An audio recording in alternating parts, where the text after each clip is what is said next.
BSc part first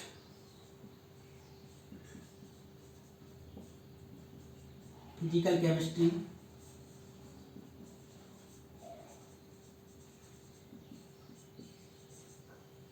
unit 4 कोलाइडी अवस्था। इसमें आज हम डिस्कस करने जा रहे हैं कोलाइडी विलीनों का वर्गीकरण, classification of colloids. Classification of colloids, सबसे पहला जो हम क्लासिफिकेशन ले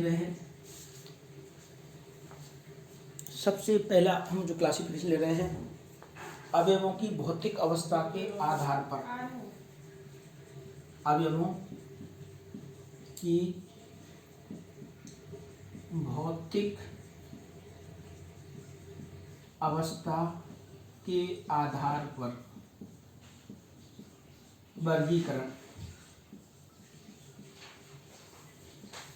अवयवों की भौतिक अवस्था के आधार पर वर्गीकरण। परिक्षेपित प्रावस्था में ठोस के कणों के अतिरिक्त, परिक्षेपित प्रावस्था में ठोस के कणों के अतिरिक्त द्रव अथवा गैस के कण भी हो सकते हैं। इसी प्रकार परिक्षेपण माध्यम में भी ठोस, द्रव अथवा गैस भी हो सकता है। इनकी भौतिक अवस्था के अनुसार कोलाइडी विलयन 8 प्रकार के हो सकते हैं, यानी कोलाइडी तंत्र जो बनते हैं वो 8 प्रकार के बन सकते हैं। हम एक तरफ परिक्षेपित प्रावस्था और दूसरी तरफ वितरण माध्यम या परिक्षेपण माध्यम। परिक्षेपित प्रावस्था, परिक्षेपित प्रावस्था। अगले कॉलम में हम लेंगे वितरण माध्यम या परिक्षेपण माध्यम। तीसरे कॉलम में हमको लेना है कोलाइडी तंत्र किस प्रकार का बनेगा। कोलाइडी तंत्र किस प्रकार का बनेगा, और लास्ट जो कॉलम होगा एग्जाम्पल का, उदाहरण। अब हमको इसमें देखना है एक चीज और है बच्चों इसमें महत्वपूर्ण, कि हमारे पास में गैस में मिश्रण नहीं बनता, गैस का गैस में नहीं बनता। तो हम परिक्षेपित प्रावस्था पहले गैस ले रहे हैं, फिर दूसरा भी गैस लेंगे। गैस का द्रव के साथ में और गैस का ठोस के साथ में। गैस का गैस के साथ में होमोजीनियस यानी समांगी मिश्रण बन जाता है, जो कि कोलाइडी अवस्था को प्रदर्शित नहीं करता। अब हम लेते हैं द्रव। 3 बार द्रव लेंगे। अद्रव का गैस के साथ, द्रव का द्रव के साथ, द्रव का ठोस के साथ। इसी प्रकार से हम 3 बार ठोस अवस्था को लेंगे। ठोस, ठोस, ठोस। ठोस का गैस के साथ,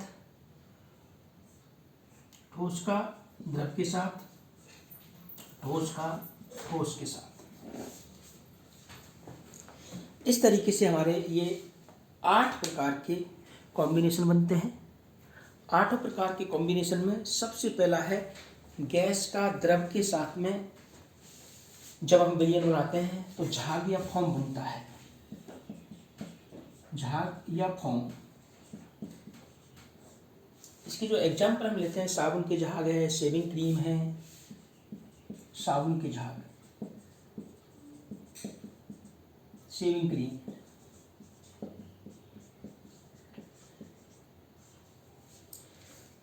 दूसरा जो एग्जाम्पल ले रहे हैं हम, गैस को जब ठोस में मिलाया जाता है तो ठोस फॉर्म बनता है।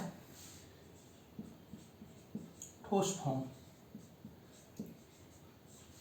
इसके जो एग्जाम्पल हैं rubber, styrene, foam, cork, cake. Rubber, styrene, cork, etcetera. तो ये हो गया गैस का द्रव में, गैस का ठोस में। गैस का द्रव में, गैस का ठोस में। अब अगला जो हमारे पास में है, द्रव गैस, द्रव द्रव, द्रव ठोस। द्रव गैस, द्रव को जब गैस में मिलाया जाता है तो द्रव एरोसोल, द्रव एरोसोल। द्रव एरोसोल का हमारे पास में एग्जाम्पल है कोहरा, बादल, फॉग। कोहरा पड़ता है सर्दियों में, बादल, यानी इनमें द्रव के कण गैस के रूप में उपस्थित होते हैं। द्रव के कण गैस में उपस्थित होते हैं, फॉग। नेक्स्ट हमारे पास में द्रव का द्रव में, ये पायस या इमल्शन कहलाता है। पायस या इमल्शन। सबसे बढ़िया एग्जाम्पल है पायस इमल्शन का दूध, दवाइयाँ आदि। दूध, दवाइयाँ, एक्सेट्रा। अब द्रव को हम ठोस में मिलाते हैं, द्रव को ठोस में मिलाते हैं। द्रव को ठोस में मिलाने पर जेल क्या बनता है? जेल। और जेल का बढ़िया एग्जाम्पल है पनीर, मक्खन। द्रव को ठोस में मिलाते हैं तो बढ़िया एग्जाम्पल है पनीर, मक्खन, दही, बूट पॉलिश, मलहम। पनीर, मक्खन, दही। इसमें द्रव ठोस के अंदर डिफ्यूज रहता है, विस्तृत रहता है। अब है ठोस का गैस, ठोस का द्रव और ठोस का ठोस के साथ में कोलॉइडल विलयन किस प्रकार से बनेगा? ठोस का ठोस में ठोस एरोसोल, सॉरी ठोस का गैस में, ठोस का गैस में ठोस एरोसोल, ठोस एरोसोल। ठोस पार्टिकल गैस में डिफ्यूज रहते हैं, जैसे धुआं, डस्ट, धुआं, डस्ट। ठोस का द्रव में सॉल, ये सॉल कहलाता है बच्चों। गोल्ड सॉल,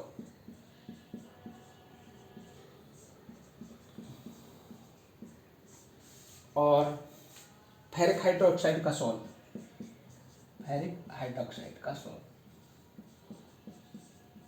ये हम बनाते भी हैं लेबोरेटरी में। और ठोस का ठोस में है ठोस सेल, ठोस सॉल। ठोस का ठोस में है ठोस सॉल। इसका एग्जाम्पल है रूबी कांच, खनिज, रूबी कांच, खनिज, मिश्र धातुएं, एक्सेट्रा। तो ये हमारे पास में अवयवों की भौतिक अवस्था के आधार पर वर्गीकरण हो गया। अवयवों की भौतिक अवस्था के आधार पर वर्गीकरण हो गया। दूसरा अब हम ले रहे हैं वर्गीकरण वितरण माध्यम की प्रकृति के आधार पर। वितरण माध्यम की प्रकृति के आधार पर वर्गीकरण।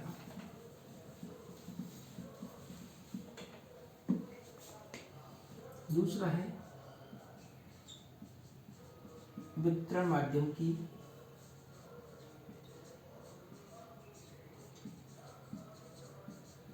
प्रकृति के आधार पर। वितरण माध्यम की प्रकृति के आधार पर वर्गीकरण कई प्रकार के हो सकते हैं। इस प्रकार का वर्गीकरण विलायक अथवा वितरण माध्यम की प्रकृति के आधार पर किया जाता है।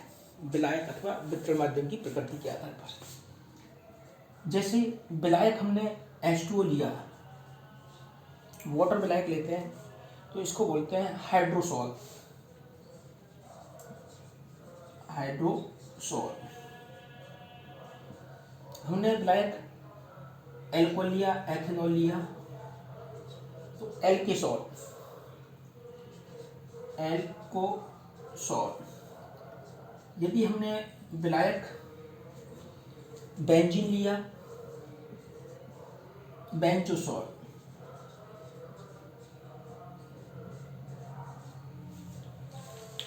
बेंजोसॉल।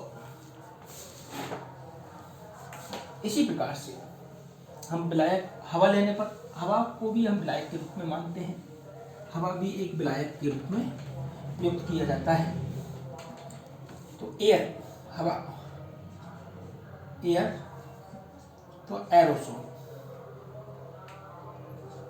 एरोसोल। इस तरीके से वितरण माध्यम की प्रकृति के आधार पर भी कॉलेडों को डिवाइड किया जाता है। हाइड्रोसॉल यानी जब हम जल को काम में लेते हैं, अल्कोहल को काम में लेते हैं एल्कोसॉल, बेंजीन को काम में लेते हैं बेंजोसॉल, और हवा को काम में लेते हैं तो एयर या एरोसॉल, एरोसॉल। तीसरा बहुत ही एग्जाम के लिए महत्वपूर्ण है, वितरित प्रावस्था और वितरण माध्यम के मध्य आकर्षण के आधार पर वर्गीकरण, classification based on the attraction between disperse phase and dispersion medium. आकर्षण के आधार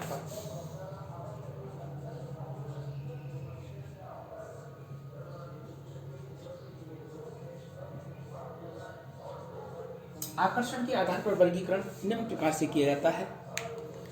इसके दो पार्टों में विभाजित किया गया है। एक तो हमारे पास में लायोफिलिक कॉलॉइड और दूसरा है लायोफोबिक कॉलॉइड। पहला है लायोफिलिक कॉलॉइड,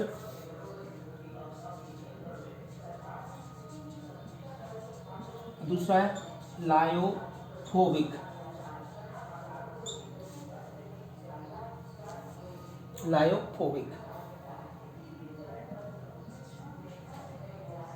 कॉलॉइड।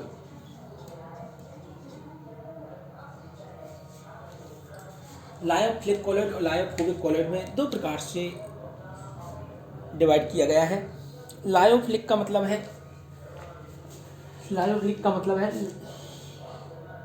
इनको हिंदी में बोलते हैं द्रव स्नेही कॉलॉइड, द्रव स्नेही कॉलॉइड और द्रव विरोधी कॉलॉइड, द्रव विरोधी कॉलॉइड।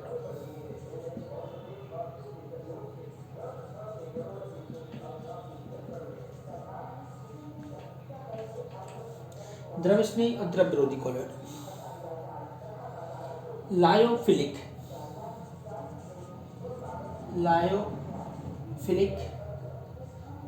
मीन्स लायो का मतलब है हमारे पास में जो सॉल्वेंट, और फिलिक का मतलब है लविंग, सॉल्वेंट के पास आना यानी विलायक के पास आना।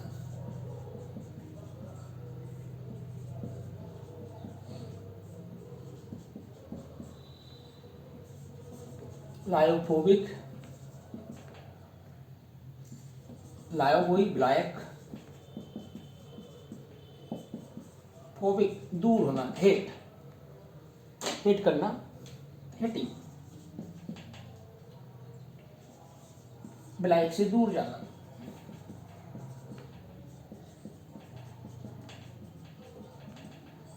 यानी